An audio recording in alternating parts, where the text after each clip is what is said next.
Okay, good evening, everybody. It is 6 o'clock my time. We're going to just take a few minutes to get warmed up, give everybody a chance to sign in. We've got some people that are going to be watching the replay. And if you're watching that now, welcome.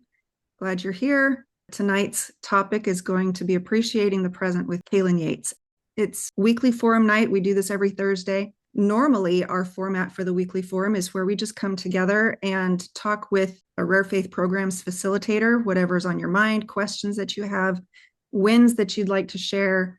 People come from all the different classes in our school, the School of Life Mastery, coming together on Thursdays to just talk about what they're learning or to get extra support. I see Monica's here. She generally runs our weekly forum. Wave your hand, Monica. Glad you're here. But once in a while, we have a special event where we can bring somebody in to share on a topic that's related to the principles and that can help us live them a little bit better. Tonight, we are going to be talking about appreciating the present. And the angle that I was excited about for this, Kaylynn's going to be taking us through some ideas and a process to learn how to be more present and some of the benefits of doing that. But one of the main benefits that I can see is that as we increase our availability to the present moment and the gifts that are contained in the now, we can prepare ourselves to receive other blessings that might otherwise remain out of reach. And so whatever's on your mind, whatever it is that you're reaching for, sometimes the only way we can get to it is by getting present and grateful and appreciative of what's happening right now. So Kaylynn and I go way back. She is my cousin. Super fun that we didn't get to grow up together. We've reconnected more as adults since growing up, and we spent a weekend together a few weeks ago and just talked about so many things. And I was so inspired by her view on life and how she has gotten through some challenges and how she manages setbacks and hiccups and all kinds of things. So we're going to talk a little bit about that. But I'm going to turn the time over to Kaylynn now that I think we're ready to switch over. Kaylynn, do you want to say hello? I'm going to spotlight you here. Hello. All right. Well, thank you for the introduction. I'm going to add to your introduction of me as your cousin, because you're right. We didn't get to connect until we were adults, but I want to tell you how we connected as adults, because it was about 20 years ago and my life was in a tailspin. And I, on every level, felt like I was failing. My marriage, my health, my experience of motherhood, my career, it was all spiraling. And I was losing the battle, man. And I was young for having that much going on. And so in that experience, and I remember my state of mind during that time and how much I was feeling very justified in being miserable and feeling hopeless and all of these things. And I was already looking at what my life was going to be post-divorce. And my mom, one day I was visiting her and she said, "Did you know your cousin is an author?" And I thought, which cousin? No, I have no idea what you're talking about. But my aunt had sent my mom The Jackrabbit Factor. And she said, "Your cousin has published this book. Do you want to read it?" And I will never forget the distinct sort of voice in my head. When I looked at the book, it was like so clear to me. You have to read that book. You have to read this book. And so, and of course, there was a window of time that opened up for me to do that. My husband had taken my son for an afternoon on a Saturday. I was alone, which normally would have led to me feeling sorry for myself and trying to figure out what I was going to do next. But instead, I took that afternoon to read The Jackrabbit Factor cover to cover.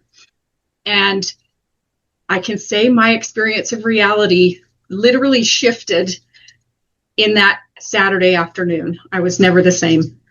And in really inspiring ways for me. I certainly had what I'm sure you can all identify with is those painful moments where I had to let go of my addiction to my story and my addiction to the things that I was blaming and shaming, and then recognize a new way of seeing reality.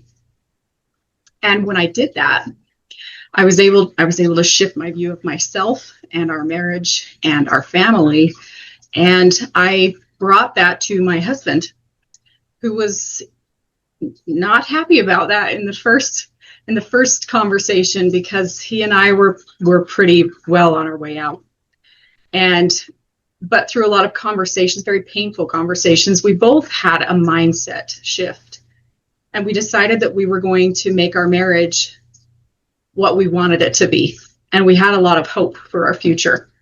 And so I contacted Leslie and had to tell her, you may not remember me, but I'm your cousin, and you sort of saved my marriage and my life. Thank you.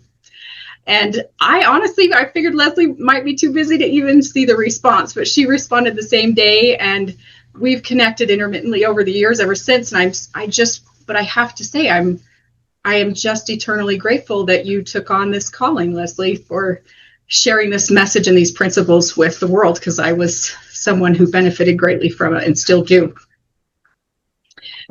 But leading into the next stage of life, it did change and alter our marriage, but it wasn't going to be for a long time. We lasted a few more years, and then it did end. And so I've experienced divorce and the aftermath of divorce and raising children in a split home.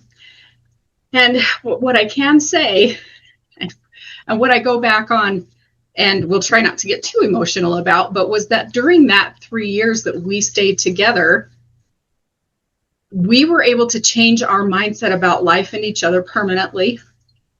And we also brought our daughter here.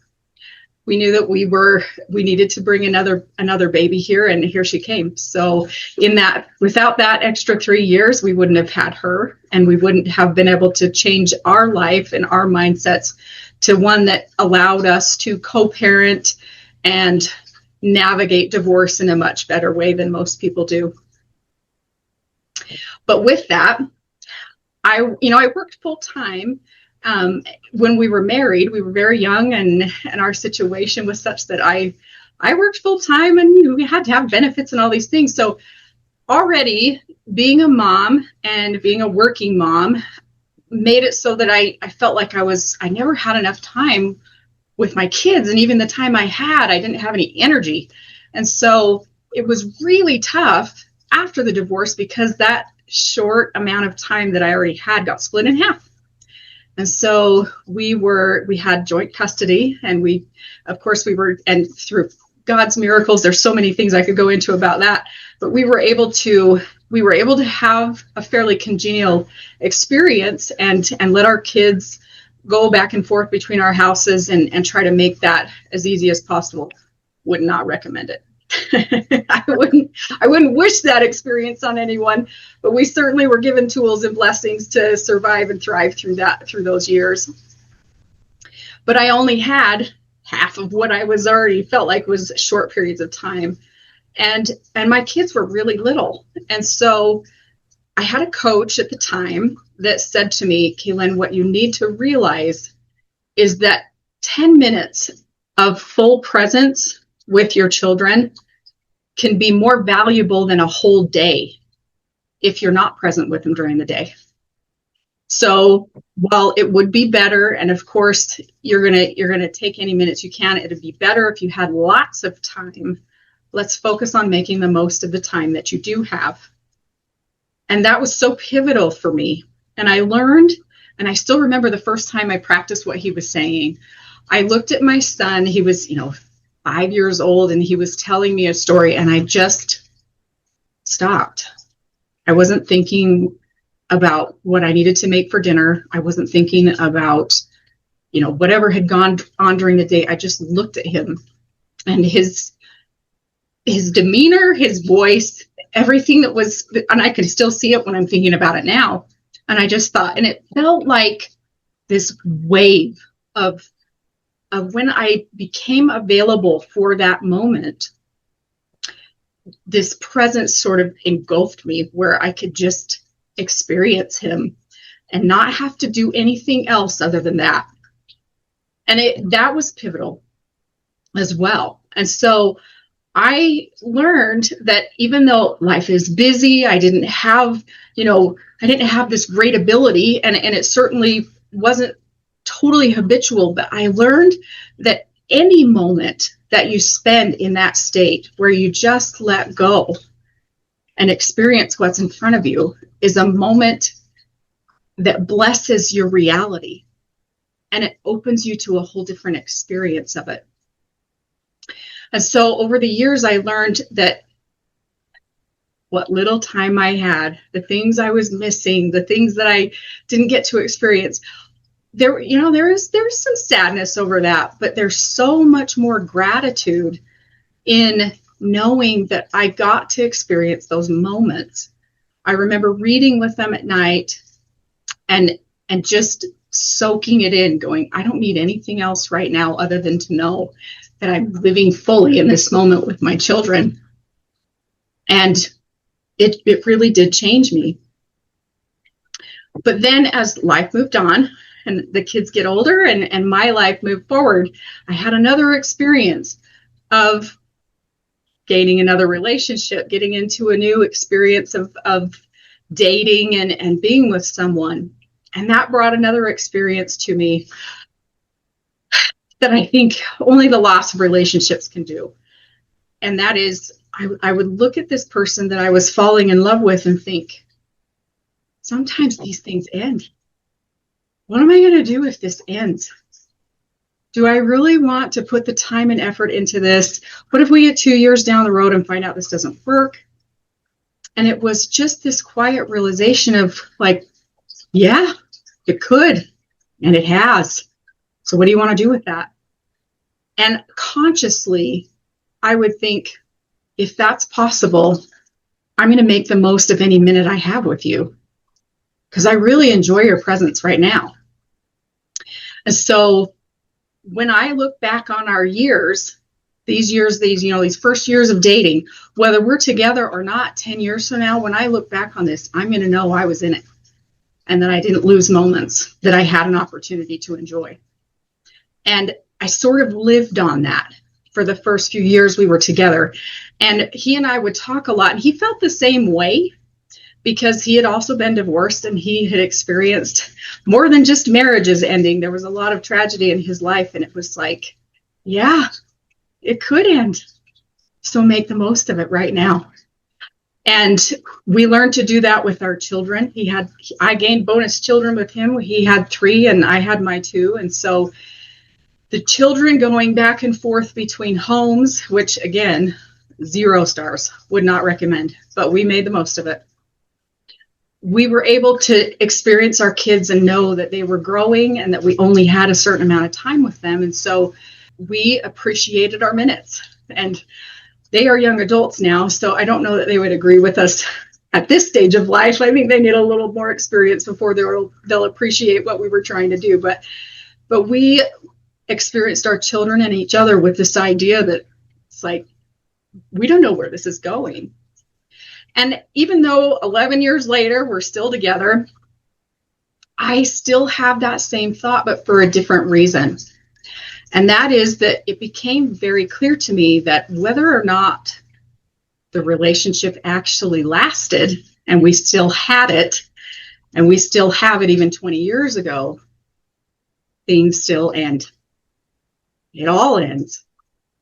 We're aging, our children are growing, phases of life change, the days disappear, and sometimes you're a whole different person 1 year to the next. And so even if, we get to have this relationship forever, the opportunity we have to appreciate each other as we are only exists today. It only ever exists today. And so I live in my relationship with him and with my children day to day, and that's it.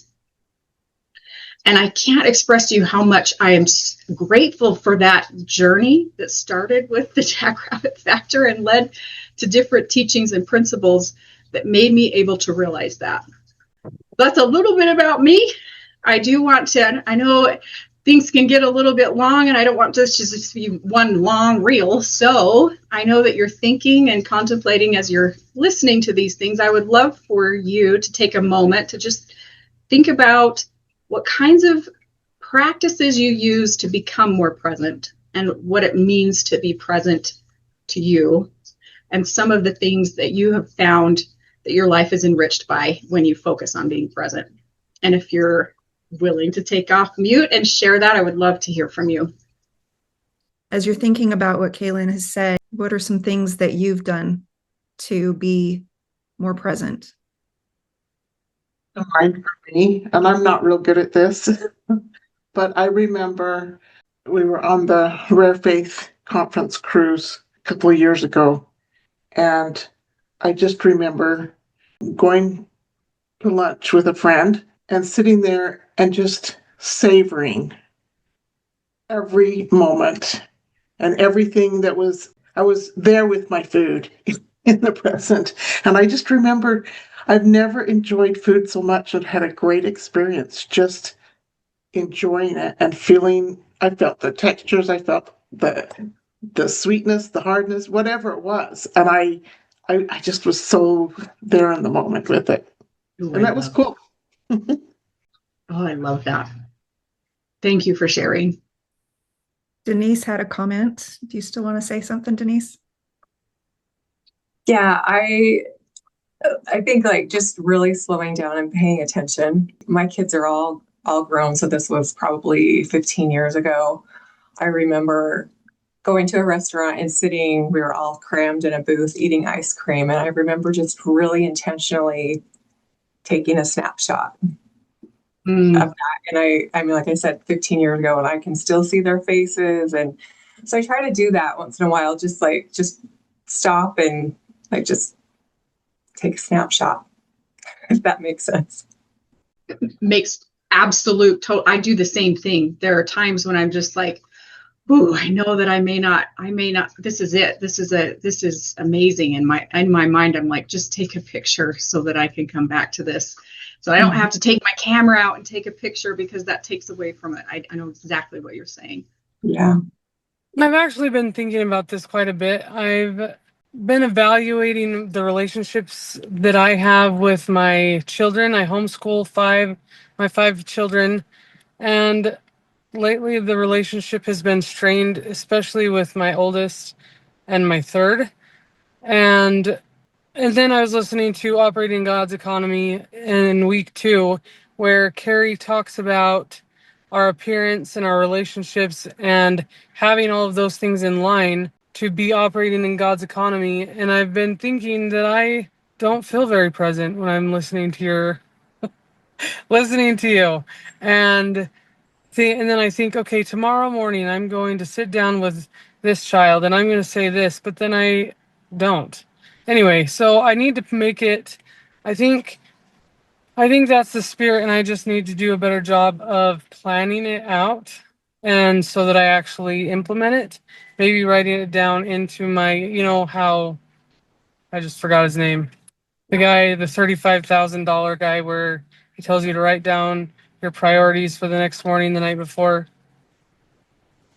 In Think and Grow Rich, I think he talks about it. Anyway, so maybe I need to write it down in my planner or something like that. So I just had those thoughts I wanted to share.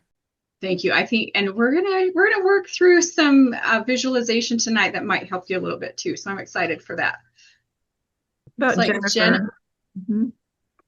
Yeah, my thoughts as you've been talking have been toward thinking of my daughter, my relationship with her. And somebody else was talking about food, and I completely understand that from that angle, but my thoughts have been just very, very focused on my relationship with my daughter. And I have been like a babysitter and a nanny and stuff like that for many, many, many years. And it took 12 years before my daughter joined our family, and or before I was pregnant with her. And then anyway, miracle baby. But so being a mother is very, very different than being a caregiver. And so then I have all of the responsibilities of life. Like when being a babysitter, people would say, I don't want you to be on the cell phone, please, while you're taking care of my kids.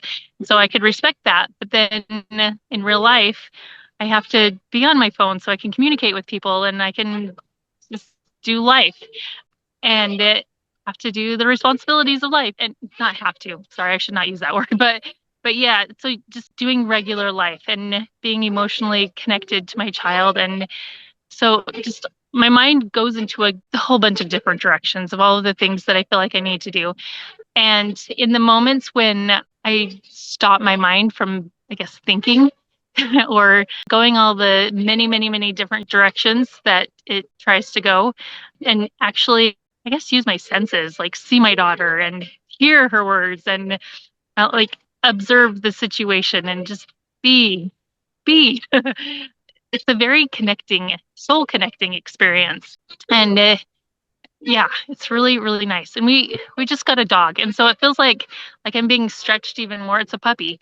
So I feel like I'm being stretched in a whole bunch of other directions and just trying to adapt and navigate and whatever. But even still, being in those moments of connection and being present, it's even bigger and more powerful because it feels so chaotic. Ooh, wow. Thank you. Yes. Yes. What you're saying with the chaos and with the, your mind's going in so many different directions. We have so many things to do and just trying to be present. And as I've come to determine, I guess, it's not necessarily a truth, but it works for me, is that I don't really think that we need to try to be present in the moment as much as we gain a habit of just returning to it quickly and frequently.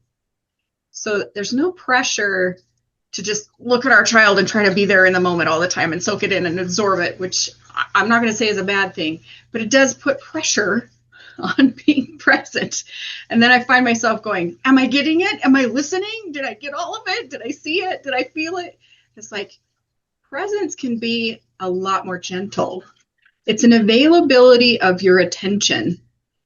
And when you're habitual about returning to it just for micro moments, it's almost like you're always there, but you're not there all the time. Just really good at taking things in and returning to the moment and letting the chaos be there.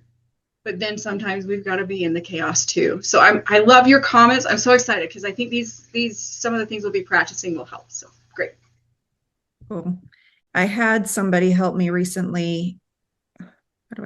I don't know how to put my hand. There we go. Lower my hand. I can lower everybody else's hands. I just don't know how to lower my own. It's really, really helped me. I have struggled for decades on being present because I tend to hyper focus on something, and I'm really good at letting everything fall apart while I hyper focus on this one thing for a week at a time or for 2 weeks. Like if it's a work project that if I pull out too soon, I'll forget where I'm at, and I waste time trying to jump between things. So I got really good at hyper focusing, which is really bad when you're being a mom trying to be present with the chaos and the needs of the children that are always so unpredictable and varied and ever present. And this made a big difference. I ended up making 2 lists. One is a list of all my long-term tasks or projects, things that I need to do, but they're going to be there in 2 months. If I don't do it right now, it'll still be there. And then I make a short list of the things that I think I can take on this week or this day or whatever. And so it used to be I'd have one big long list. And every time I'd look at that list, when I had a minute to try to knock something out, my brain goes into decision fatigue because I've got 400 things to choose from. Which one is the lowest hanging fruit? Which one can I knock out right now? Which one's the most important? And just that alone became really fatiguing, having to make that decision every time I looked at that huge list. But by splitting it into 2 lists, I have a long-term list, which is as long as my arm, or I've got this short list, which is only 3 or 4 things. And by just having them in 2 separate places so that on the day when I check my short list, I know that's all I have to decide between is those 3 or 4 things. And separating that out helped my brain calm down, and it's helped me be present for those micro moments. Because when my list looks this long, I don't have time for anything else. It's like a psychological thing, but when I rarely even look at that long list anymore because I'm just focused on the short list, I feel like I have more time. I feel like I can slow down. I feel like I can be present with somebody and not have something fall, some plate fall. But that was just something I've been working on recently, and it's been effective. I've been surprised at how effective that's been. I love that. Our minds in this state of mortality do really need things to be filtered down to small chunks. I think that I'm going to add that to my toolbox. Thank you. Yeah. Thank you. Jen? Yes. I apologize. I don't know why my video is not working. Okay. No I mean, problem. you guys can't see me, right? No. Because it We'll doesn't. pretend we can Okay. see you. Yeah, anyways, yeah. I appreciated your comments, Leslie, that I also can vibe with that. Get too many things on my plate and all the plates fall. But I was introduced to the concept of being present many years ago when I was a young homeschooling mom, and I think that made a huge difference in my ability to be successful with that to some degree. Like my children may question their success as, from homeschooling perspective, but I feel like it was a success because we came out with incredible, strong relationships, and I just continue to take time with them. And I think that that's really important. So important. So glad you got to, like, that you get to have those memories now and that experience. How about Caddy? Hi. I love that question. What are the things we do to help us be present? And I was just thinking about, so I live in Hawaii, but I'm here in Utah and I driving in the freeway sometimes. It's like scary to me. But I had to go today and yesterday, like 2 hours. And so um, it was funny because my brain starts thinking and that gets me, like I'm thinking in the future and thinking in the past, right? And that makes me a little anxious. But one of the things that really helps me have a good time and be in the present is being grateful. And just when I'm there and I have my whole family, we have this huge car and I have my whole family, I was thinking, and that thought, I have my whole family, I'm responsible, makes me nervous. But I was thinking, I have my whole family, I'm so grateful. My mom is here, my dad's here, my sister, my nephews. And I'm just like, oh, and I'm driving this beautiful car. And I'm just like, just everything about it just made me feel like I was present and I was able to just enjoy the beautiful scenery, even think about, just how lucky I am to be here and my health is good and all the good things that are happening in my life and just my body just came at ease and I was able to have conversations with my family and that's I think what I've done throughout my life. That being grateful helps me be present. I love that comment so much and that practice, because to me, as I've contemplated on what gratitude is, what is gratitude? And to me, it's acknowledging what the existence of things. It's acknowledging that your family is here. It's acknowledging that your health is in a certain state. It's acknowledging and then recognizing its source. And so when you acknowledge your family, your health, the state that you're in at the time, and you recognize the source from which it comes, and you acknowledge God in your life and the reality of all of these things that you're so thankful to experience, of course that makes you more present. I love that so much. Thank you. All right, I think we're going to move forward here. Thank you for all of your comments and participation. I'm excited for we got 28 minutes. All right, let's make the most of these minutes. I do want to share with you one of the more significant moments in raising our children that I just love. I love to go back to because it was so funny. There's a couple of these. I'm not going to share them all, but in fact, I had a hard time picking which one. But my kids grew up riding dirt bikes. We live in rural Idaho, and it's a super common hobby. And my partner, Scott, has ridden dirt bikes since he was old enough to walk. And he grew up on a farm. And so all of our kids like to ride. But one of Scott's favorite memories of riding, even though he's ridden miles and miles in the mountains and tons of hours at the dunes and lots of different places, some of his favorite memories were actually in the canal beds. So out on the farm in some of these larger canal systems, like the Western States Canal system that feeds all of the area that he farmed in growing up, there's these giant canals that would dry out in the fall. And so he and his friends would ride these miles stretches of canal, and they had a ball. And so as my boys got older, he was really excited to share that with them, because they rode tons in the yards, and there's fields nearby that they would ride all the time, and they would go to the mountains and everything. But he's like, I got to take you to the canal beds. We're going to go to the canal beds this fall. And when they got a little bit older, they were young teenagers. They were a little better riders. They decided, this is the time. Canal beds are empty.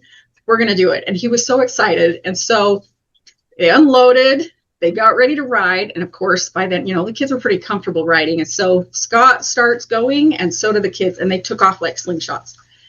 And they were in this 8-mile stretch of canal. And they got all the way to the end and came all the way back. And we're like, okay, we did it. Is there another one? What are we supposed to do next? Like 45 seconds. I mean, it wasn't 45 seconds. It was kind of, it took them a few minutes, but they were all the way to the end and back before Scott had even made it a third of the way down the canal. And he's like,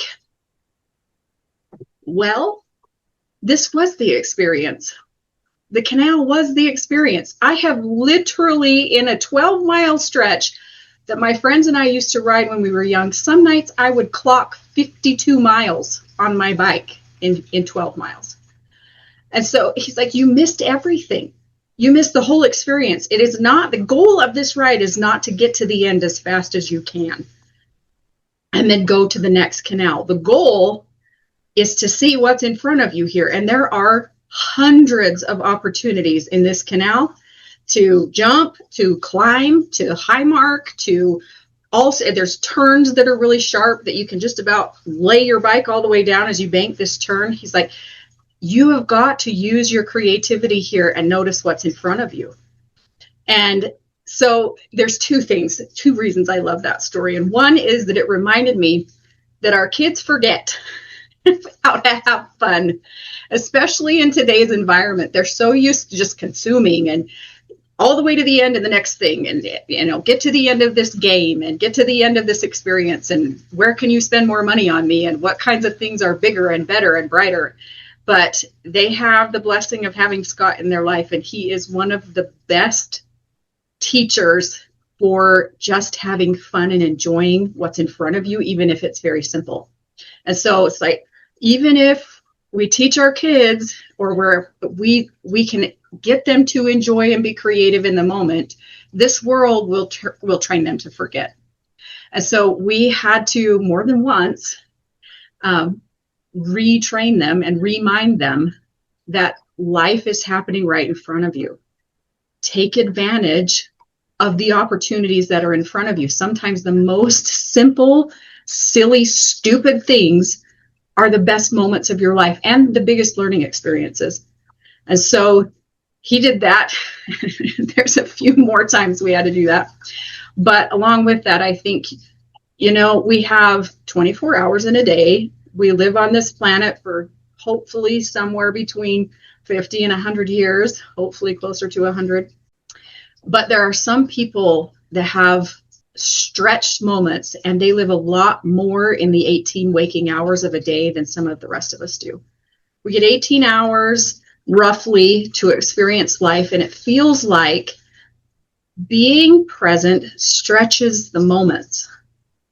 It almost feels like when that presence sort of engulfs you and you're allowed to just experience the wonder of being in mortality, even if it's just staring at a house plant, that your moments stretch out and your time becomes a little bit distorted compared to what other people or you in the previous moments might have even been experiencing.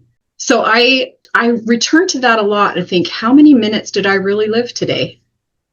Because the number of minutes that you have is way different than the number of minutes that you live. Along with that, if you're okay with it, because I know we are actually running down on time, I would love to just take us through a guided visualization.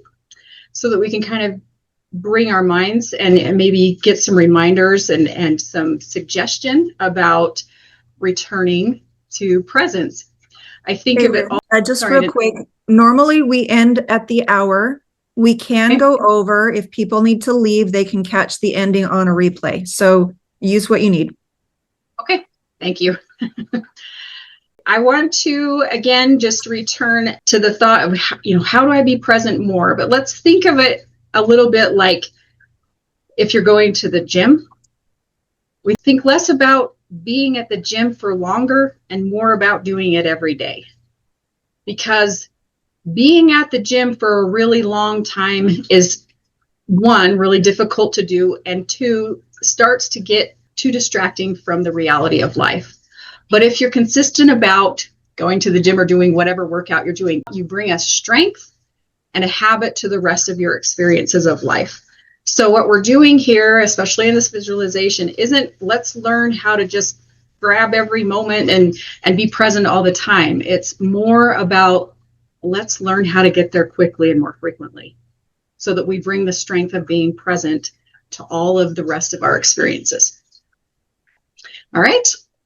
So, all right, I'm going to shift my my posture a little here. We're going to just allow yourself, if you will, if you're willing to move through this visualization with me, you don't have to do anything other than listen and follow along. Just make sure you're comfortable and that you're in a space where, if you're a person that needs Kleenexes when you're doing visualizations, just make sure those are close. If you need a drink, whatever you want to do. And this will take about 10-15 minutes, but we'll just move through it and just let it be. I do love to have sometimes somebody guiding me through a visualization rather than trying to create it and move through it at the same time. So just take a deep breath and get comfortable and ready. And as we do this, we can just allow ourselves to recognize what it feels like to be where we're sitting or laying or even standing. And just take note of where you're at in space and time right now. And if it's more comfortable for you to follow along with my voice and not get distracted by what you see, just let your eyes close down comfortably. And just follow my voice into this visual. If you can, just bring up in your imagination your experience of being in an amusement park. This amusement park is a little different than ones that you might experience otherwise because these rides have labels on them that look like memories, experiences. Some of the rides definitely look a little scary. Some of them look like experiences you had already today that may be a roller coaster you don't exactly want to get back on. Some of the games and the busyness of this amusement park really look familiar. There might even be a ride that looks like a conversation that you've replayed over and over and over again, trying to make the outcome different. And as you notice the busyness of this amusement park, beautiful as it is, there is a spot in the distance that allows you to see the busyness without being in it. And there's a place in that spot where you can sit comfortably and experience reality in a new way. So just bring yourself to that spot, wherever it is, where the busyness of the park can still go on. The rides are there and available anytime you want to take them, but for the next few moments, you get to sit in this place that's off in the distance. And I don't know what you might create for a place to sit. It could be the grass or a bench or a bed, whatever. And as you notice yourself in this space, notice what's around you. That the temperature is exactly what it needs to be for you to feel comfortable. And as you continue in this space, Notice that there is a butterfly off in the distance that's coming towards you. And as you continue to watch that butterfly in whatever way you imagine butterflies, you recognize its brilliance. Know that if you try to catch it, it'll probably fly away. And if you chase it, it might just leave your visual altogether. But if you allow it to come to you, it'll land somewhere very nearby. And when it does, just place your hand on your chest where you can feel the air coming in and going out of your chest, out of your lungs. And just relax into that experience of breathing and watching that butterfly. As you become completely present with just that experience of feeling yourself breathing and noticing the colors, sounds, and the feeling of being in that present state, that a whole new experience of the park and everything around it reveals itself to you. There are hidden sounds and frequencies. There are hidden messages from the universe that are now available to you that wouldn't have been otherwise. So notice what is there.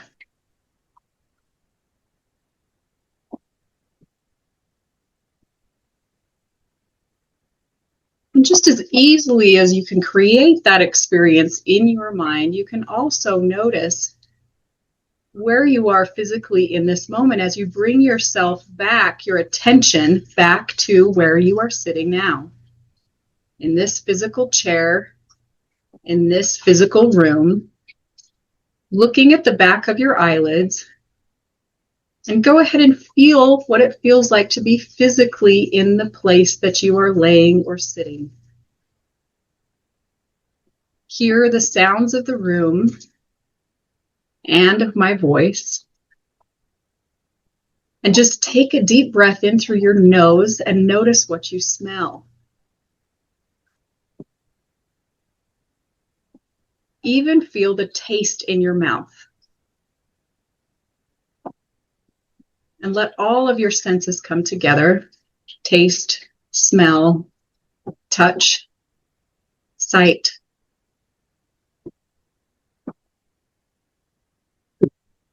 Just let it all come together.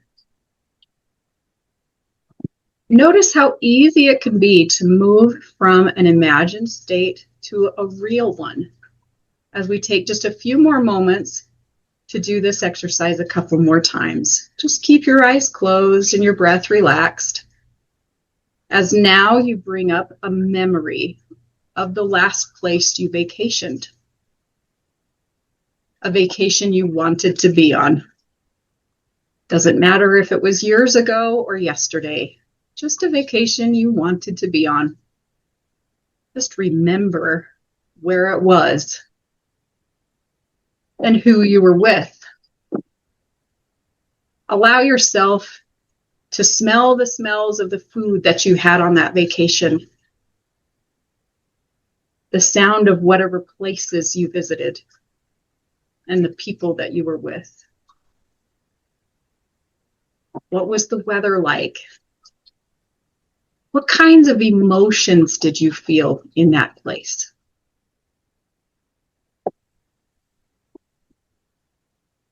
Just as easily as we can bring up memories of places we visited, you can bring yourself gently back to the chair you're sitting in now.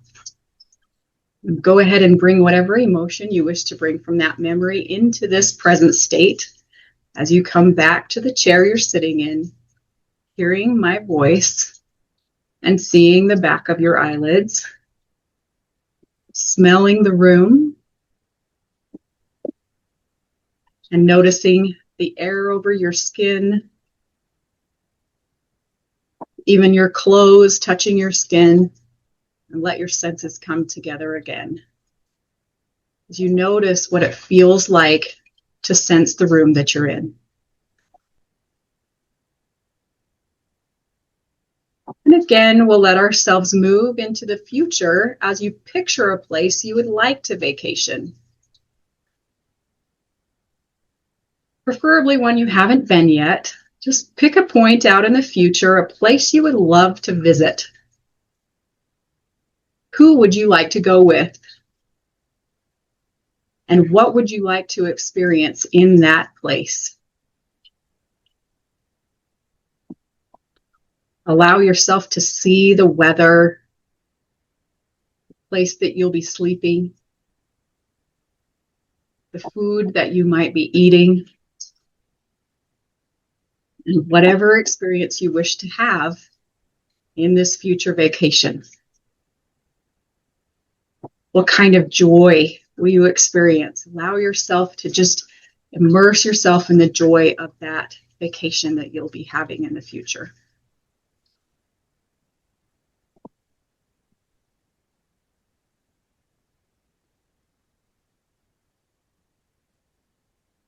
Really good. Excellent. Just let yourself hang there for a minute.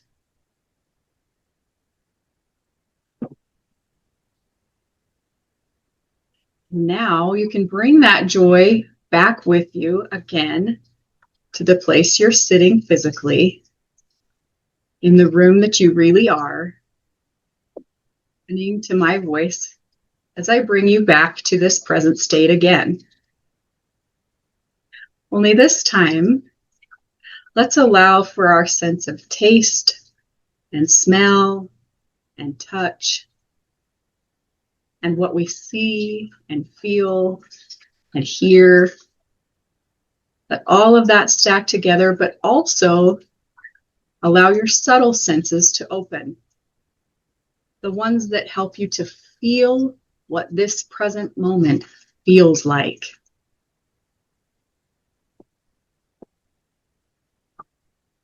What does your intuition say to you right now as you allow yourself to fully immerse in this present moment?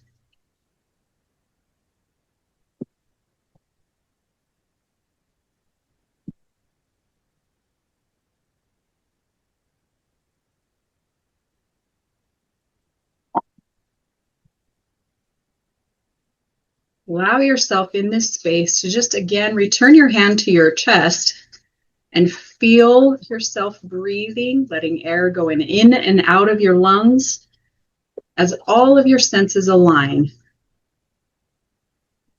Feel your heart beating and the physical sensation of your hand over your heart.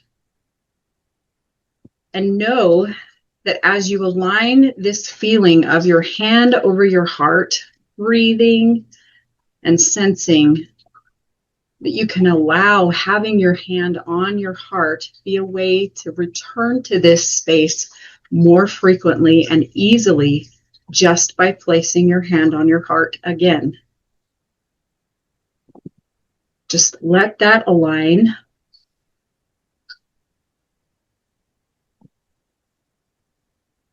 Take another deep breath.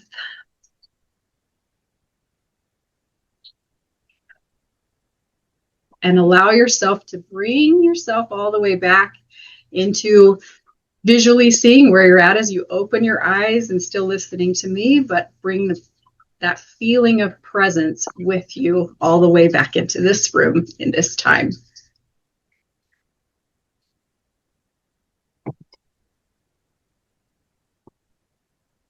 Just take your time as you come back to the room with me. Still feeling yourself sitting in the chair, but more present with me in this moment. Go ahead and open your eyes. Blink them a little so that we can really come back to this spot from the visual. Excellent. All right.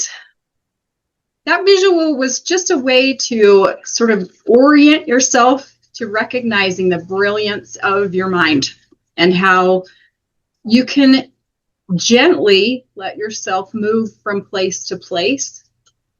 But it's really easy to bring yourself back to a spot of presence when you want to. And you can do that very quickly. And it doesn't have to be hours at a time. It can be micro moments. It's just a habit to bring that state of presence to every other experience of life. All right. And as you do, though, I am going to give you a few moments. If you've got a notepad or things you'd like to remember from that experience, go ahead and write those down. I know sometimes inspiration comes during the visuals. I don't want to have you miss. I'll give you 1 more minute, and then we'll have some closing thoughts, and we can still chat. I'm available for another 15, 20 minutes, so we can chat if there's people who'd like to stay in the room. All right. Thanks for going through that with me. I hope that as I was preparing for this presentation, I wanted to be able to experience those visuals because I love those visuals. And so hopefully that was helpful for you, and you can just bring that to more moments of time. I'm excited for you to have more quick, frequent times of presence that bring dimension to the rest of your experience of reality. Oh, sure, Leslie. I would just like to point out what I thought was so cool about that is, I've been guided through meditations before, but it was for different reasons. And what I loved about this one is you gave us a visual for, this location first, and then we had a past memory, and then we had a future, something we're looking forward to, and this kind of thing. But in between each, you brought us back to the present. And that is a really clever way of practicing presence.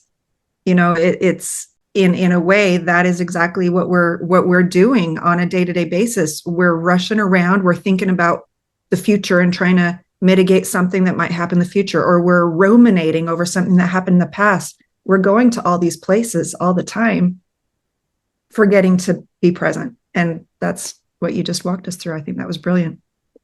Awesome. Yes. I wish I could say that I would just came up with that, but this really was my intention for this group and this night, was really to share something that could be practical and usable immediately that would be very helpful. So I'm glad you agreed. That's exactly what I was going for. I do think, and as I've looked at presence, like what is it? What is presence? And that's another thing as I was contemplating this topic and how to share it and how to help, bring it into this sort of explainable, simple term. And I really think of it as the blessing of being in space and time. In mortality, we get to have this experience of being inside of space and time.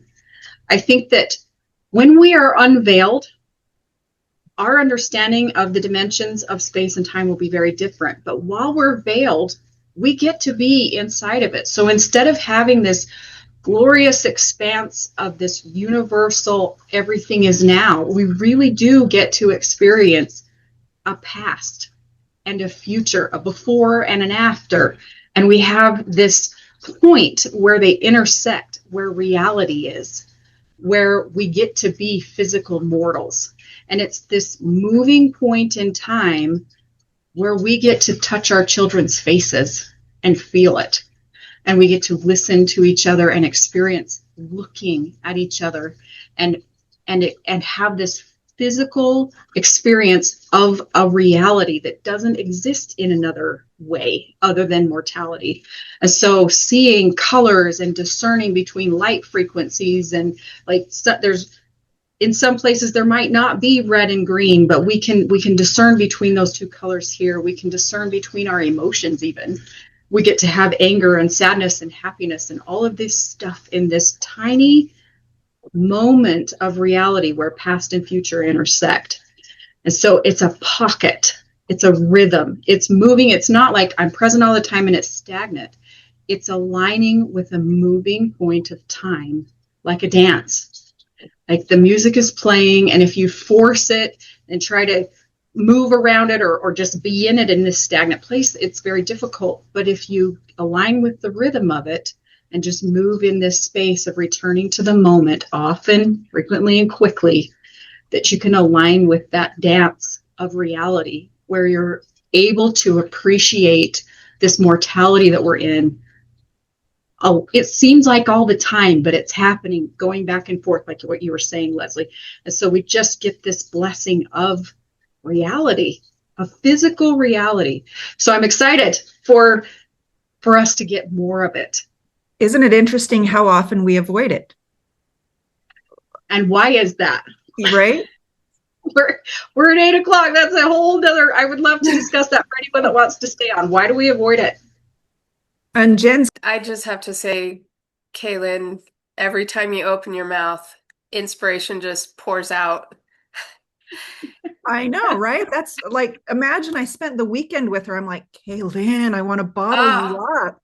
yeah, sit at your feet and just bask in that. Yes, I really appreciated your little summary of time just now. Like that is, I can't wait to get to heaven school, really, and see what everything really is all about.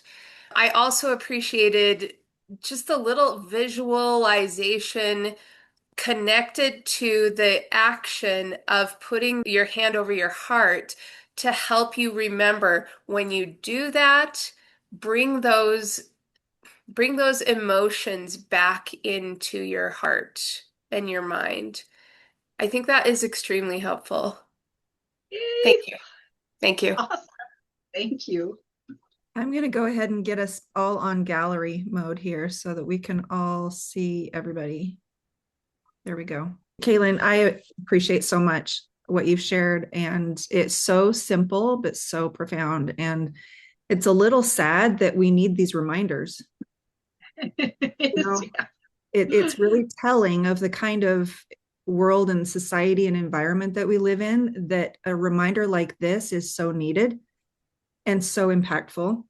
But I'm grateful that we have a community where we can have conversations like this.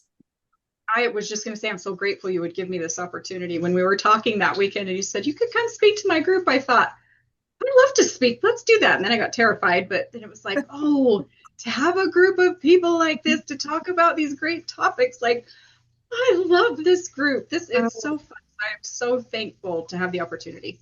And we're going to have you back. We've already talked about that. Who would like to see Kaylynn come back and talk some more? I know I would. So we'll do that. We'll make that happen. Yeah. Does anybody have any questions for her? Anything that you want to share? What's going on in your world that you see how this can apply? What do you see, Jennifer? You're talking, I thought about something. I went to a chiropractor and right before getting an adjustment, I was thinking, how can I just get an adjustment and stay adjusted and not have it be unadjusted, go out of alignment. And so a thought came to my mind, and I fortunately had paper and a pen that I can write, but I wrote, my mind and my physical body are gifts and blessings to me from my Heavenly Father. And so I wrote this, and so I thought about saying it kind of like an affirmation kind of a thing, but kind of saying those words over and over and over again. And as I have been doing that, sharpness has been coming to me more, and awareness of the amazing power of my mind and my body. These are incredible, incredible gifts that we have been blessed with to help us to be able to experience life. So anyway, as you were just talking about everything that you were just talking about, those are the thoughts that came to my mind. Just we have an incredible, incredible body that we are blessed with, and mind that we're blessed with to be able to experience existence in everything you're in. I love that. And that gratitude, again, is acknowledging the existence of such things and the source from which they come, which allows them to just expand. I love it. I liked how you described, Kaylynn, the like was already mentioned before, looking at life from this other angle. Like this is where we get to experience things linearly. We're experiencing things moment to moment, one at a time. You hear about what it's like for God, that all things are before him, that he can see past, present, and future. He can see it all. And we try to, I think innately we want to, but this is our opportunity here to take it in a moment at a time. Because you think about regular school, how difficult it is to be thrown so many facts or so many things that we're supposed to learn all at once. And we're like, no, just one thing at a time. That's our opportunity. is to learn one moment at a time. And if we are present to the moment, we get the nugget that's there. That nugget may not be there 30 seconds from now. Take it while you can, you know. There is so much in what you just said, because I feel like allowing that presence to be, allowing yourself to be in that habit, it takes faith, right? It takes faith to be in the present moment and trust in it. Because part of why, and what we were just alluding to a few minutes ago, why do we avoid it so much? Partly because allowing ourselves to be present takes attention off of our calculating, strategizing, planning mind that is designed in a lot of ways to keep us safe.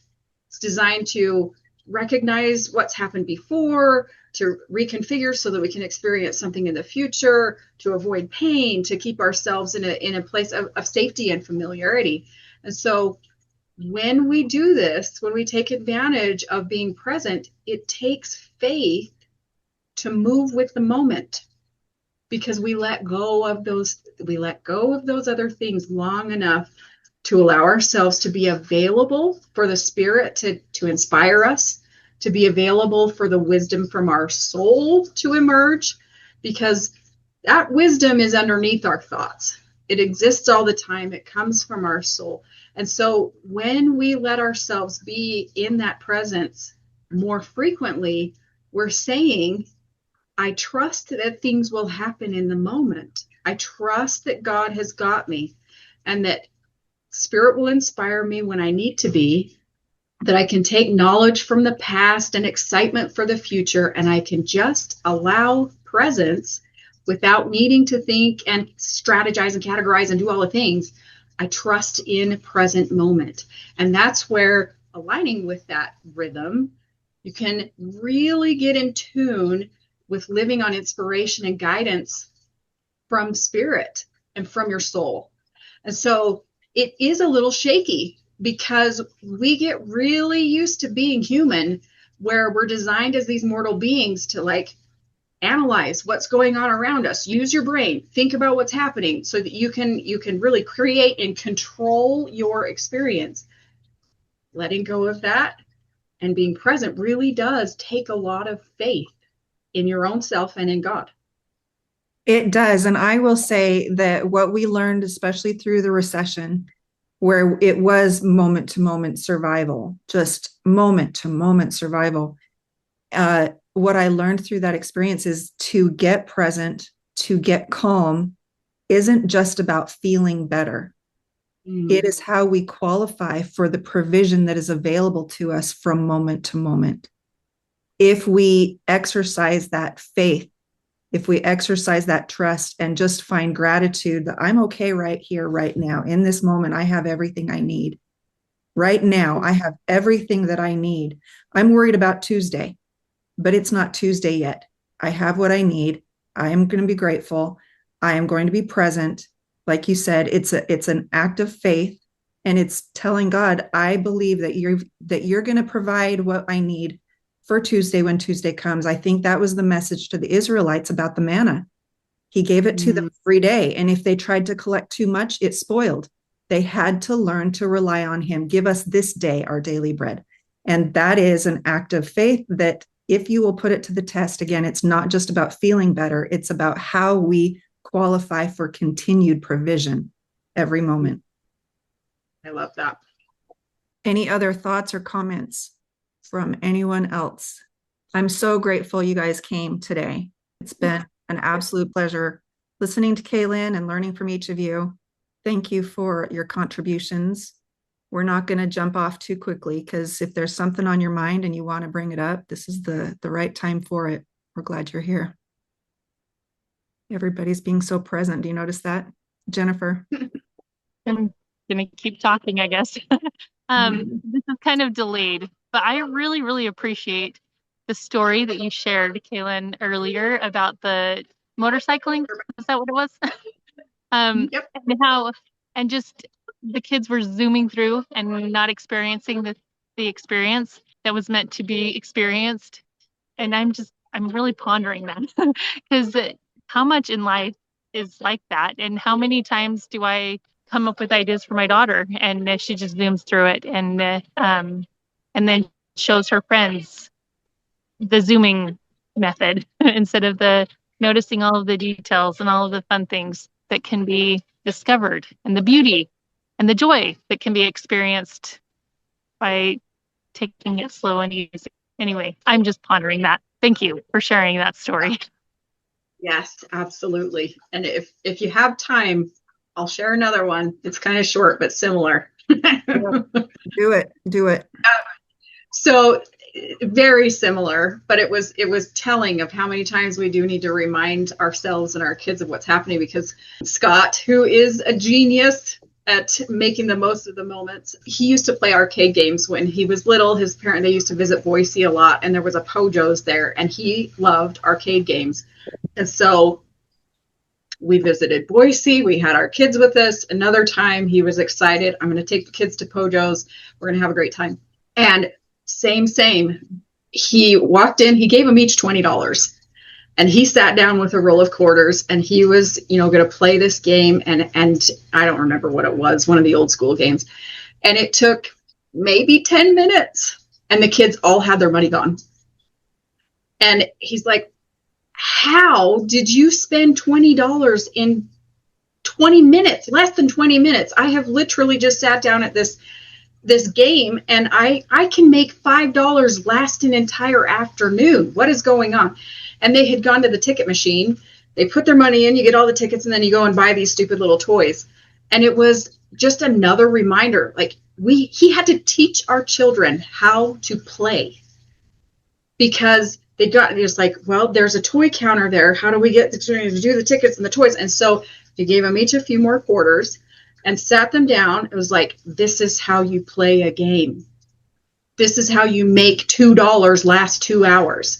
And so it was just, it was so telling of, like, this stuff doesn't stick always in the world that we live in. And so sit down, take time to relearn how to play yourself too, but having to teach our kids over and over again, like, there is a way to really make your time and money stretch.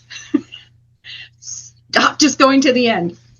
So those are things I return to a lot when I think about how do you use your time. It was so funny, but I'm so grateful for Scott, because he's so good at knowing how to play. That is so important. And as you're talking, it made me think about how much harder it is nowadays that we have so much technology in front of us all the time, and how easy it is to lose half your day just scrolling. It's a trap, and it's so easy to get sucked into that. I watched a video that was posted a couple weeks ago, 2 weeks ago. It's so good. I'll drop a link in the chat. It's called Faith, Dignity, and Human Flourishing: Hearing God's Voice in the Age of Artificial Intelligence. It's Garrett Gong, and it's a little documentary about an hour long that I have never felt more present than I did watching that video in probably a decade. I can't remember feeling so present just by what he shared. I had no idea he was such a geek, a tech geek. I'm like, wow, he understands his stuff. And the way he put it together, documentary style, was so telling and so inspiring. I felt so present. And he talks about why and how we can be present and feel God's love and receive the guidance that is available to us through being present, and not doing away with technology, but knowing how to be in charge instead of being acted upon, maintaining our agency through it, and using it for good and to amplify what we do, but to also stay present. And one visual that he described in there that stuck with me is that if you're in a room full of lights and LEDs and all kinds of stuff going on, and there's a candle in the corner with a little flicker of a flame, you're not going to notice it. It's there. It's giving off light. It's giving off warmth, and it's there, but we don't see it if it's competing with all this other stuff. But you shut the lights off, all the lights are gone, and that's all you see. And that is what the Spirit of God and what his love and what his guidance is like. It's there, it's present. It's present. And that's why we need to get present, because our mind tends to go all the other places that keep us distracted from what is there. We feel like maybe we're distant, or maybe he's not hearing us, or maybe we can't detect his messages to us, but it's there. We're just a little bit too distracted and not being present enough. But as we do, we'll feel that more. Mm. Yeah, you guys can take that link and save it. Watch it this week. This is one I shared it with my family. I'm like, oh my gosh, you guys need to watch this. And my son, he's 34, almost, he's 34. And he says, I've watched it 3 times. He's already seen it and he just loved it so much. So it's one I want to memorize if I ever were to do such a thing. This is one of them. Well, thank you again, Kaylynn. I think this is a good time to wrap up. Appreciate you so much being here and everybody else being a part of it. If you're watching on the replay, thanks for being with us. I hope you enjoyed it as well. And then keep an eye out on the Rare Faith newsletter for other opportunities to join us for weekly forum special events. If you want to be a regular member of the weekly forum, that you can attend each week and field questions or just explore things that you're learning at the School of Life Mastery, then shoot me an email. I'll help you get connected with that. But have a great week, and we will see you all next time. Thanks, everybody. Thanks so much. Bye. Bye.